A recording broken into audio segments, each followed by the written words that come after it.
हर हर महादेव, देवों के देव महादेव के चरण में प्रणाम करता हूँ। दुर्गा माँ के चरण में प्रणाम करता हूँ। सरस्वती माँ के चरण में प्रणाम करता हूँ। गणेश भगवान के चरण में प्रणाम करता हूँ। गुरु भाई गुरु बहनों के चरणों में प्रणाम करता हूँ। अपने माता पिता के चरणों में प्रणाम करता हूँ। गुरु भाई गुरु बहन, कहानी को ध्यान पूर्वक सुनिएगा। कहानी को आधा नहीं सुनिएगा। आधा कहानी सुनने से शिव गुरु का अपमान होता है और पूरा सुनने से ज्ञान होता है। और आपसे एक रिक्वेस्ट है कि अगर कहानी आपको हमारे पूरा समझ में आए और अच्छा लगे तो प्लीज मेरे चैनल को एक सब्सक्राइब कर दीजिएगा और लाइक कर दीजिएगा और शेयर कर दीजिएगा ताकि लोगों तक इस कहानी को सुनने का मौका मिले। एक गांव में रमेश नाम का एक लड़का रहता था। बहुत ही बचपने में उसके पिताजी मर गए थे। वो अपने माता के साथ रहते थे और उसका एक भांजा थे मामा। उसी के साथ रमेश उस समय 1.5 साल का था तो उसके मामा आ गए थे उसके पास। मामा, भांजा और उसके मम्मी तीनों अपने रहते थे और रमेश काम धाम करता थे और उसके मम्मी तो उसके घर के पालन पोषण चलते थे। उसी तरह रमेश अपने मामा से इतना हिल मिल गया कि उसके बिना ये नहीं रहे। उससे बहुत दोनों का प्यार बढ़ गया। एक समय की बात हुआ कि रमेश के मामा जाने लगे किसी काम से बाहर। उनको बम्बे का काम था। वो कहे कि मैं बम्बे जा रहा हूँ। तो रमेश ये बात देखकर सुन के वो उस समय करीब 5-6 साल के हो गया था। रमेश कहा कि आप मामा चल जाएंगे तो हम कैसे रहेंगे, हमारे तो आपके बिना एक क्षण भी नहीं रहते हैं। और बोले कि ठीक है, मैं बहुत ही जल्दी वापस लौट के आऊँगा। और हंसी खुशी वहाँ से विदाई लिया और रमेश अपना चले गए। रास्ते में जा रहा था तो एक ट्रेन दुर्घटना हो गया जिसमें उसका रमेश का मामा का मृत्यु हो गया। ये बात सुनकर उसके मम्मी, रमेश के मम्मी बहुत अपने रोते रहती थी और मन ही मन चिंता करते रहते थे। और वो अपने बेटे को नहीं बताया कि अगर मैं रमेश के बता दूंगा तो छोटा बालक है, ये बहुत रोने लगेगा। क्या करूंगा मैं, कैसे इसको संभालूंगा, इसको तबीयत दब हो जाएगा तो मैं कहाँ से दिखाऊंगा। ये सोच के उसके मम्मी अपने बात को मन ही मन गला के रखने लगी और दिन रात सोच में दोनों डूबे रहते थे। एक दिन के बात हुआ कि रमेश के मम्मी के तबीयत दब हो गया और रमेश और उसके मम्मी दोनों बैठे सोए रहे। मम्मी रमेश बैठे रहा बेचारा भूखा प्यासा। एक दिन पूरा गुजर गया। अब रमेश करे तो क्या करे। वो उसी देखा कि चलते हैं कुछ खाने के लिए, तो दूसरा गांव में चल गया कुछ खाने के लिए इंतजाम करने के लिए। तो उसको देख रहा कि गांव में कहीं कुछ समय में खाने पीने के लिए नहीं मिला। उसी जगह एक देख रहा है कि शिवलिंग रखा है और एक पेड़ पर आम फरा हुआ है और उसी का नीचे शिवलिंग रखा हुआ है। शिवलिंग पर चढ़ के रमेश आम को तोड़ने लगा क्योंकि चूम नहीं रहा था। जब शिवलिंग पर चढ़ के ऊपर की ओर आम तोड़ने के लिए प्रयास कर रहा था लेकिन वो चूम नहीं रहा था और उस इतना परेशान था कि उसको पसीने पसीने हो था और जब भी उसको पसीना बह रहा था वो शंकर जी भगवान के नीचे चू रहा था उसका देह से, शरीर से।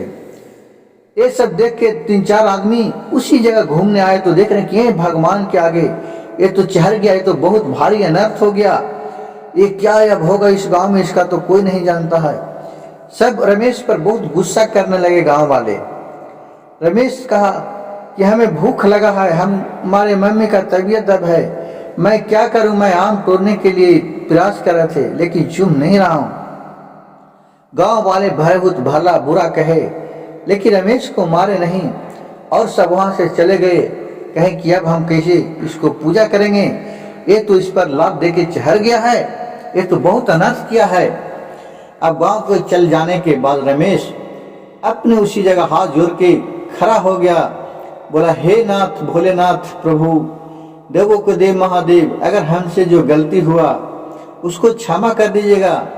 मैं तो अपने माँ के भोजन के लिए आम तोड़ने के लिए चाह रहे थे, लेकिन आम भी नहीं टूट पाया। अब प्रभु हमसे जो भी गलती हुआ क्षमा कर दो।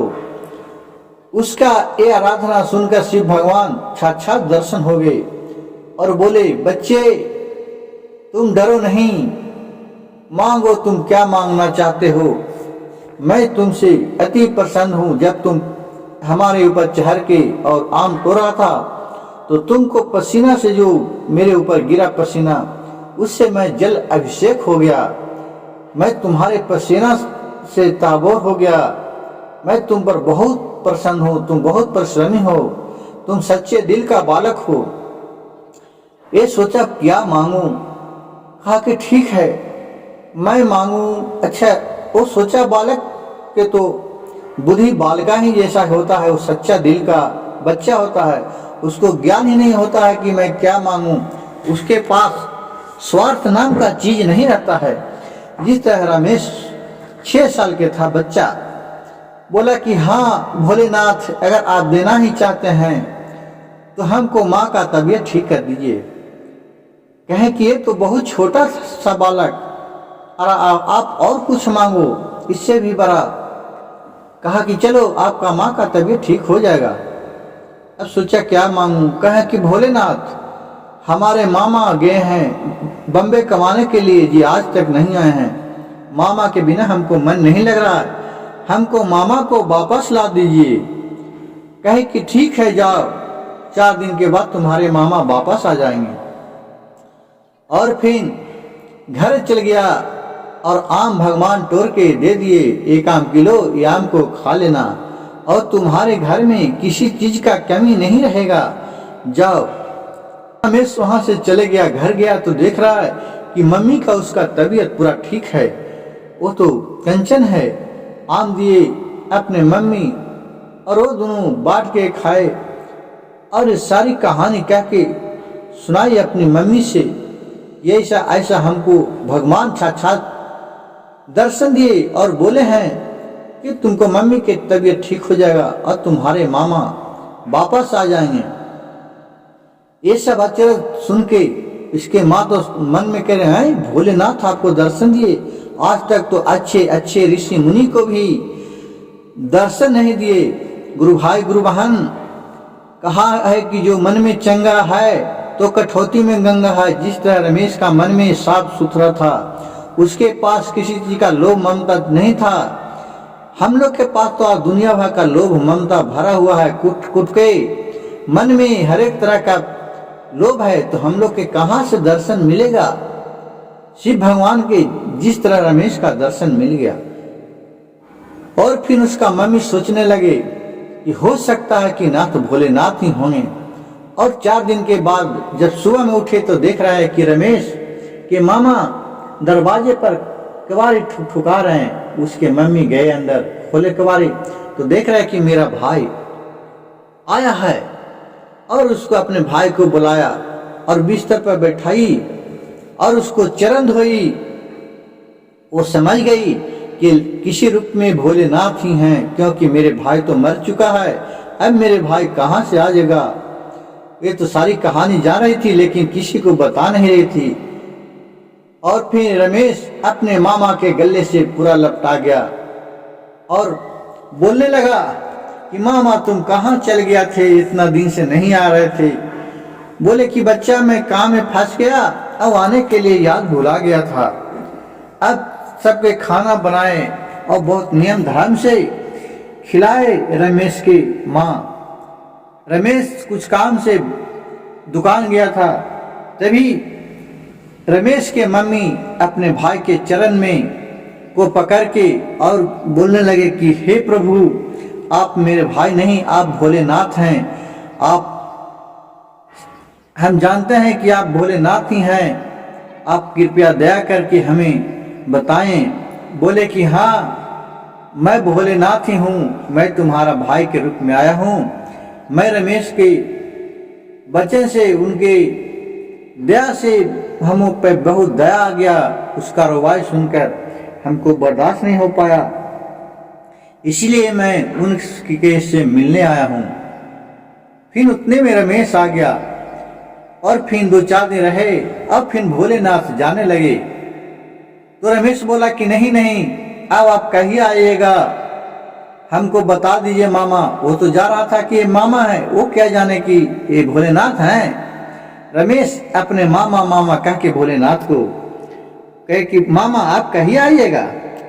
भोलेनाथ बोले कि मैं समय समय पर तुम जब याद करेगा तब मैं आते रहूंगा।